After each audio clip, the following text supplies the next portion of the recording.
Good morning everyone, कैसे हो? क्या हाल चाल है? तो एक काम करो, पहले तो अगर नए आए हो चैनल पे तो चैनल को सब्सक्राइब कर लो, वीडियो को लाइक मारो आप लोग। जितने को लाइक करोगे तो मुझे भी मोटिवेशन फील होता है कि मैं आपके लिए अच्छी अच्छी चीज़ें बनाऊं, ठीक है?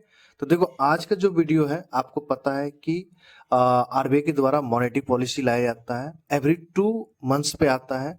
और ये आपका दूसरा है। अप्रैल मई में आ चुका है, सॉरी, अप्रैल से स्टार्ट होता था, अप्रैल मई जून जुलाई, और ये अगस्त में आया हुआ, तो ये मतलब थर्ड है आपका, ठीक है? Third monetary policy of financial 2025-26। और ये कौन सा है? 56th मीटिंग ऑफ है मॉनेटरी पॉलिसी कमेटी का, क्योंकि मॉनेटरी पॉलिसी कमेटी 2016 में बना है, ठीक है? तो उससे पहले की एक जानकारी आपको देना चाहूंगा कि गाइडली की तरफ से एक चीज आपको दिया जा रहा है जिसका नाम है एसबीआई क्लर्क क्रैकर 2025-26, जिसमें आपको सिर्फ एसबीआई क्लर्क 2025-26 का दिया जा रहा है क्रैकर, जो कि मुझे लगता है कि बहुत बच्चे जो एसबीआई क्लर्क को सीरियस होकर करना चाह रहे हैं, ठीक है? बहुत लोग आईबीपीएस क्लर्क को फॉलो नहीं कर रहे हैं, सिर्फ उसका टारगेट है कि एसबीआई क्लर्क करना। तो मैं आपके लिए एक बढ़िया चीज बता रहा हूँ, आपके स्क्रीन पर दिख रहा होगा। इसमें आपको क्या मिलेगा? 20 एसबीआई का प्री टेस्ट मिलेगा, 10 एसबीआई का मेन टेस्ट मिलेगा, 35 सेक्शनल मिलेगा, जिसमें 20 प्री का सेक्शनल और 15 मेंस का सेक्शनल मिलेगा, ठीक है?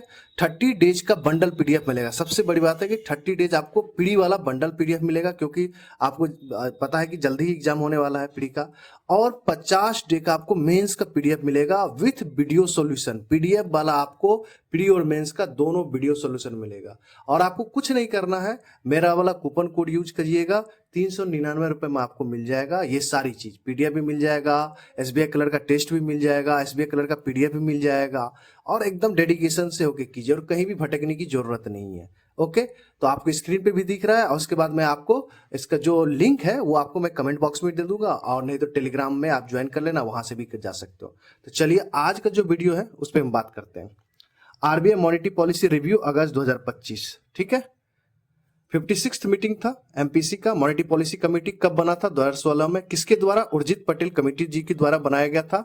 और मॉनेटरी पॉलिसी कमेटी में कितने मेंबर होते हैं? 6 मेंबर होते हैं। 3 फ्रॉम आरबीआई होता है, 3 फ्रॉम गवर्नमेंट ऑफ इंडिया होता है, दिख रहा होगा स्क्रीन पे। अब गवर्नमेंट ऑफ इंडिया आरबीआई से कौन कौन होते हैं ये याद करना पड़ेगा, ये इंटरव्यू का चीजें हैं। संजय मल्होत्रा जी हैं, पूनम गुप्ता जी हैं, उसके बाद आपको राजीव रंजन जी हैं, ठीक है? ये संजय मल्होत्रा जी हमारे आरबीआई के गवर्नर हैं, पूनम गुप्ता जी डिप्टी गवर्नर हैं, और ये एग्जीक्यूटिव डायरेक्टर ऑफ आरबीआई हैं, ठीक है? ईडी हैं। ये जो 3 फ्रॉम गवर्नमेंट ऑफ इंडिया है, नागेश कुमार जी हैं, राम सिंह है, और मिसेस स्वगाता भट्टाचार्य जी हैं, ठीक है? अब आइए कि क्या क्या हुआ है। रेपो रेट 5.50 अनचेंज्ड हो गया है, मतलब चेंज नहीं किया गया है। और जो मॉनेटरी पॉलिसी का स्टांस था, मतलब मॉनेटरी पॉलिसी में जो लोग बैठे हुए थे, जो मीटिंग हुआ, उसका स्टांस था, क्या हुआ? तो उसने बोला कि न्यूट्रल है। न्यूट्रल मीन्स हम ना रेपो रेट को बढ़ाएंगे ना घटाएंगे, मतलब उसमें छेड़छाड़ नहीं किया गया, तो हम इसको न्यूट्रल बोलते हैं, ठीक है? अब देखिए, इधर वाला आपको ये वाला जो पॉइंट है ना, आपको याद रखना पड़ेगा। तो इधर वाले में हम फोकस करते हैं। देखिए, this is despite significant downwards revision of financial 2025-26 consumer price index inflation to 3.1% from 3.7%।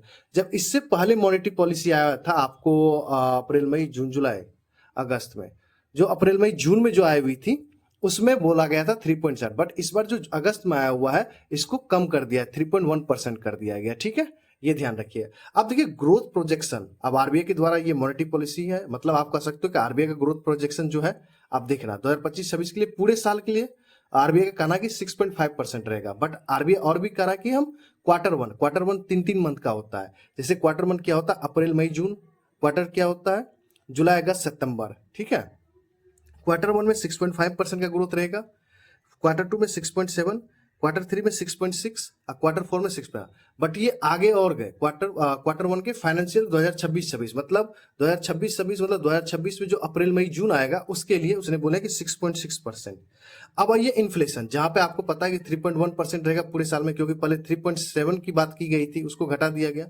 अब क्वार्टर टू में 2.1%, क्वार्टर थ्री में 3.1%, क्वार्टर फोर में 4.4%, और क्वार्टर वन फाइनेंशियल ईयर 2026-26 में आपको 4.9% रहेगा। ये आपको डेटा याद करने पड़ेगा। प्लीज मैं चाहता हूं कि आपने इसके नोट्स बना ले, क्योंकि बार बार आपको चेंज करने की जरूरत नहीं है, ठीक है? अब आइए यहाँ पे, standing deposit facility 5.25%, marginal standing facility 5.75%, bank rate 5.75%, MSF और बैंक रेट सेम होता है, ये ध्यान रखिएगा। Reverse repo rate 3.35%। और रिजर्व रेशियो क्या होता है? रिजर्व रेशियो में दो चीज आती है, cash reserve ratio, standing statutory liquidity ratio 18% है। सीआरआर कितना है? 4% है।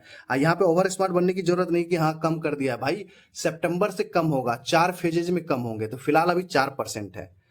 अब आइए हम कुछ इंटरव्यू की चीजें कर लेते हैं, डिफरेंशियल की बातें कर लेते हैं। अब रेपो रेट क्या होता है? रेपो रेट वो रेट होता है जिस रेट पर आरबीआई बैंकों को लोन देता है फॉर मैक्सिमम 90 डेज के लिए, ये याद रखिएगा। रेपो रेट वो रेट है जिस रेट पे आरबीआई बैंकों को लोन देता है फॉर मैक्सिमम 90 डेज। 90 डेज आपको ऐड करना है। डिफिनेशन। रिवर्स रेपो रेट क्या होता है कि बैंक के पास जब एक्सेस मनी होता है तो वो आरबीआई के पास जमा करके उससे वो इंटरेस्ट कमाता है, तो उसको हम लोग रिवर्स रेपो रेट बोलते हैं। सेम डिफिनेशन है आपका स्टैंडिंग डिपॉजिट फैसिलिटी। ठीक है, स्टैंडिंग डिपॉजिट फैसिलिटी में भी क्या होता है कि जब इनके पास, बैंक के पास एक्सेस मनी पड़ा होता है तो वो आरबीआई के पास पार्क करके मतलब जमा करके वहां से वो आपको इंटरेस्ट कमाते हैं, तो आरबीआई वहां पे इंटरेस्ट देता है। बट इसमें एक ही डिफरेंस है दोनों में, रिवर्स रेपो रेट में और आपको स्टैंडिंग डिपॉजिट फैसिलिटी में। रिवर्स रेपो रेट में क्या होता है, आरबीआई को कोलेटरल जमा करना पड़ता है, बट स्टैंडिंग डिपॉजिट फैसिलिटी में नहीं करना पड़ता है। ठीक है, बैंक रेट कोई रेट नहीं होता है, जैसे कि आप normally repo rate, bank rate को हम पेनल्टी रेट कहते हैं। रेपो रेट आप 90 डेज के लिए लोन ले लिया, मान लो कोई बैंक लोन लिया, आरबीआई ने दे दिया, अब 90 डेज के बाद तो वसूली होगा, आपने 90 डेज में रिटर्न नहीं किया, तो बैंक क्या बोलता है, हे आरबीआई आप मुझे ना 10 दिन या 15 दिन की और मोहलत दीजिए, मैं आपको पैसे रिटर्न कर दूंगा। तो जैसे ही 90 डेज से ज्यादा होगा तो वो बैंक रेट में काउंट होना स्टार्ट हो जाएगा, तो उसकी पेनल्टी रेट बोलते हैं। ठीक है, तो ये चीज आप करा। कैश रिजर्व रेशियो क्या होता है कि कैश रिजर्व जब बैंक अपने एनडीटीएल का सम पोर्शन मतलब 4% आरबीआई के पास जमा करता है, बट आरबीआई उस पर कुछ नहीं देता है, ना इंटरेस्ट देता है ना कुछ देता है, तो उसको हम कैश रिजर्व रेशियो कहते हैं। और स्टेचुटरी लिक्विडिटी रेशियो क्या होता है, बैंक ये सेल्फ अपने पास अपने एनडीटीएल का सम पार्ट्स बैंक खुद अपने पास जमा रखता है, जिसमें आपको पता है कि गवर्नमेंट सिक्योरिटीज, गोल्ड, ये सब आता है। ठीक है, तो ये आपके मोटा मोटी तौर पे आपका इंटरव्यू का चीजें भी मैं करवा दिया हूँ, ये चीज भी गया। अब एक और है, objective of monetary policy committee क्या होता है। सिंपल सा समझिए कि what is the objective of monetary policy committee, जिससे कि इंडिया में आपको इन्फ्लेशन एंड डिफ्लेशन को कंट्रोल करना, इसका सबसे बड़ा काम है। मनी फ्लो बने रहना, यही चीज है। फॉर मनी फ्लो बने रहना मार्केट में कि हाँ अभी मनी ज्यादा तो नहीं है, इसलिए इसको क्या करो, रेपो रेट को बढ़ा दो। अगर मनी फ्लो बढ़ाना कम ज्यादा है तो रेपो रेट बढ़ा दो, मनी फ्लो कम है तो इसको घटा दो, तो यही सब चीजें होता है। तो सिंपल से रखना है कि ये इन्फ्लेशन डिफ्लेशन को कंट्रोल करता है और मार्केट में मनी फ्लो बने रहे, तो that is the objective of monetary policy committee. तो आपको ये नोट्स बनाना है, पूरे स्क्रीन पे दिख रहे हैं, और प्लीज ये अपने कॉपी में बनाइएगा। Okay, thank you very much, good luck.